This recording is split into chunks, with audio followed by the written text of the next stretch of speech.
So we're going to find out, is DEI an important factor when it comes to fighting fires? Let's welcome back now to our show, Republican strategist and author of Race to Save America, Kate Monroe. Also with us, Democratic strategist Bill Caruso here as well. So we're thinking about the people of Los Angeles. I watched the news conference with the fire chief earlier, and sounds like she has command of the situation. And I'm not saying that, we don't know yet at this point.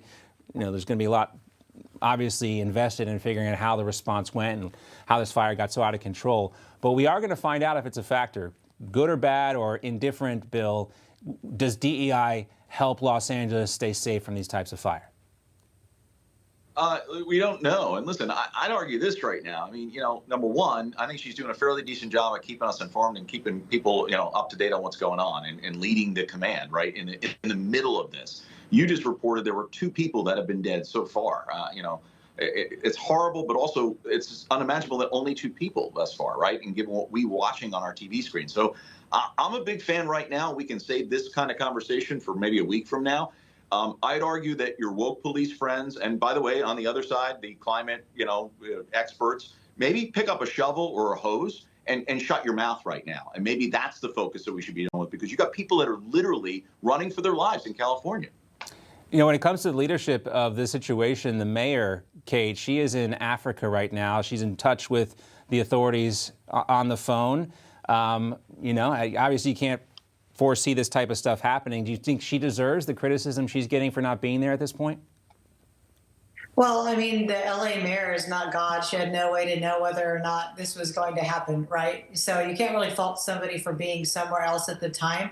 It's going to come down to the response. But I would say that this piece does lie on her shoulders and on Newsom's shoulders. We made a clear decision here in California to not take care of our water situation that we have here. So when you're trying to fight fires without water, without retardant, you are simply have your hands tied. So in that regard, I would say that she is at fault, and they need to take a serious look at protecting California. I live in San Diego. I've been through many of these fires and through these situations. So that does rest squarely on her shoulders and on Newsom. Yeah, you can't see the future. That's certainly true. But, Bill, not that long ago, we saw Donald Trump do that interview on Joe Rogan's podcast. And one of the things that he talked about was the lack of California's preparation for situations like this, their failure to build reservoirs. We remember the Paradise Fire years ago, Donald Trump and Gavin Newsom sitting there talking about the need to get rid of some of the underbrush and things that contribute to these types of situations. Gavin Newsom kind of discounted that, but then the year afterwards, he increased the funding for fire prevention. So, there is a political conversation that needs to be discussed in light of this.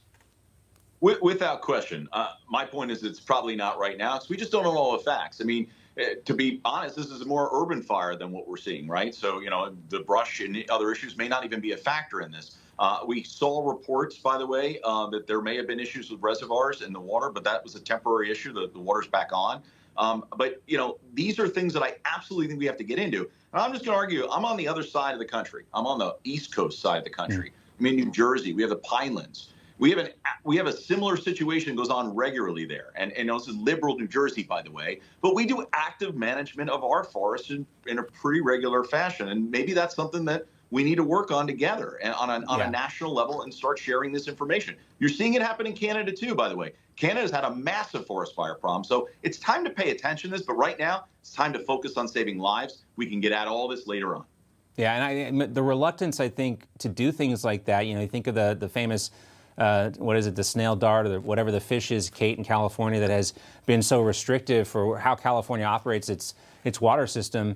I don't know if it's a left-right issue, it's more of a common sense issue, and California really went far down that road.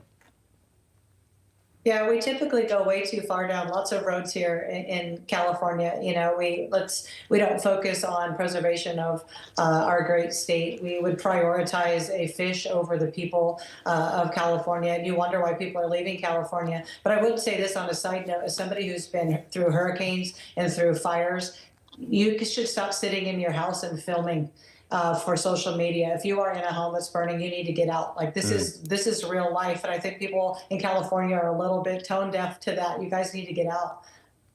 Yeah, well, and that is a true point. We mentioned that Gavin Newsom is urging everyone to adhere to those evacuation orders, and you need to do that. Listen to the authorities and make sure you keep yourself safe. Kate and Bill are coming back with us. More conversation coming up in just a bit. Stand by, folks.